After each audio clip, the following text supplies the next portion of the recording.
por que é importante medirmos qualidade em saúde?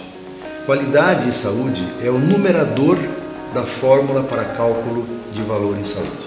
O valor é um conceito que tem se discutido no mundo todo hoje como um sistema de saúde onde eu entrego mais qualidade com o menor custo possível.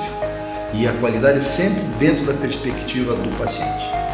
O grande desafio para medirmos qualidade é exatamente que forma, que método é utilizado. Para isso nós desenvolvemos na 2IM o GPS 2IM, que é um acrônimo para a gestão da performance em saúde. O meu nome é César Abicalaf e agora eu vou apresentar para vocês como é que esse modelo foi construído.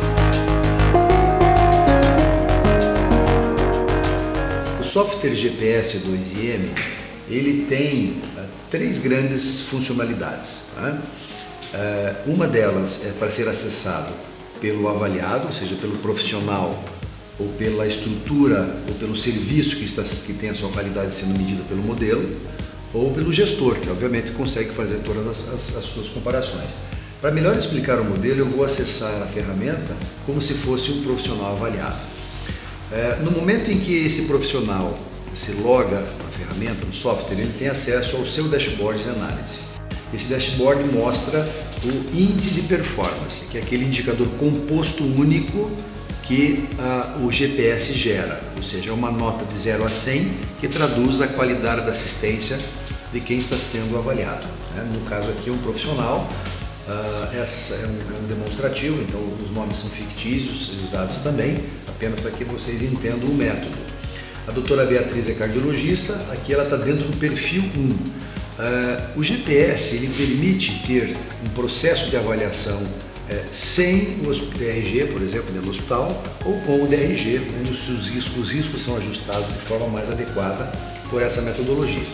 Vamos ver um exemplo agora aqui de um profissional da área de cardiologia avaliado no hospital que não tem o DRG implantado. Como é que se constrói esse modelo de avaliação único, Então você perceba que os indicadores eles são agrupados em 4 dimensões: efetividade, eficiência, estrutura e experiência do paciente. Cada uma dessas dimensões, os indicadores são agrupados aqui dentro da forma que for selecionado dentro do hospital, do método que for selecionado dentro do hospital, e aí eu tenho pesos, o grau de importância que nós estabelecemos para cada uma dessas dimensões. No exemplo que nós estamos dando aqui, a efetividade tem 34 pontos dos 100 possíveis, eficiência 50, estrutura 10, experiência do paciente 6. Isso tudo é customizado, é adaptado para cada realidade do hospital. Isso aqui é apenas um exemplo. Tomando como base os indicadores de efetividade, para esse hospital ou para essa especialidade foram selecionados 3 indicadores: taxa de mortalidade, média de pacientes, média de permanência por especialidade e percentual de pacientes com longa permanência.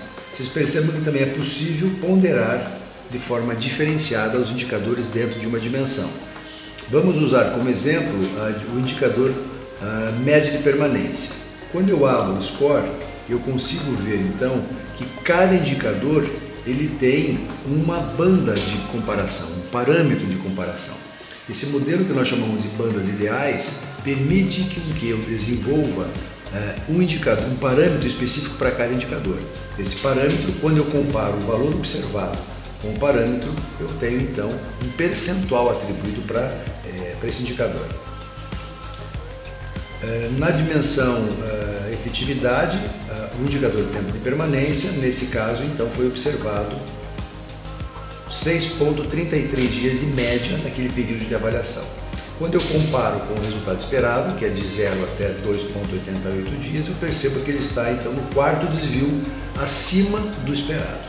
Como ele está no quarto desvio acima do esperado, ele ficou no critério estabelecido com 60% do peso atribuído para o indicador. No caso, então, era 12 dias, 12 pontos. Como ele ficou com 60%, ele ficou com 7,2 de score para esse especificamente para esse indicador.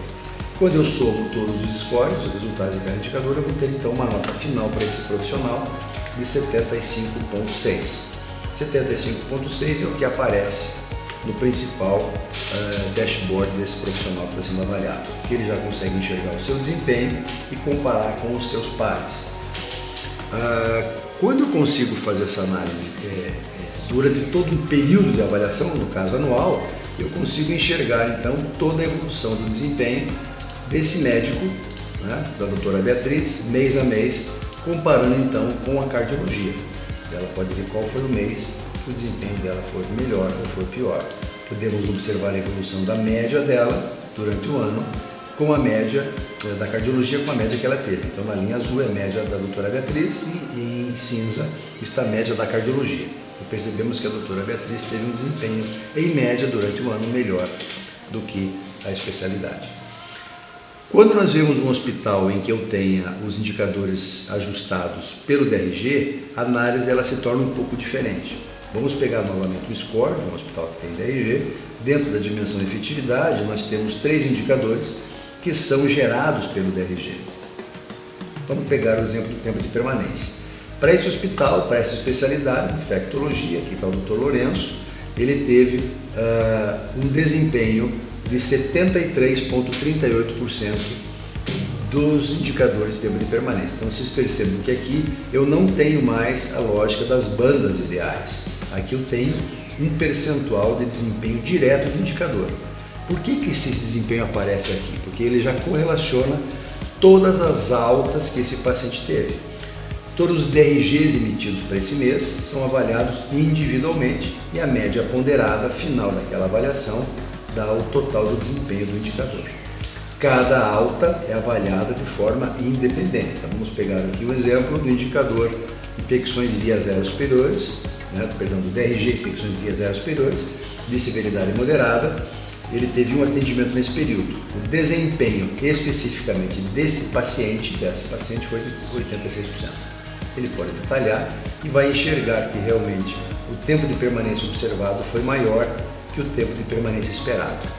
3 dias era observado e até no máximo 2,38 dias era esperado. Em função disso, ele ficou com um desempenho de 86% para este caso, para essa alta. Então, dessa forma, quando eu comparo os indicadores gerados por DRG, eu percebo que o ajuste de risco ele é muito mais sério, muito mais robusto, permitindo então uma análise específica caso a caso. Quando eu não tenho DRG, a análise de desempenho acaba sendo feita por uma média dos atendimentos desse profissional.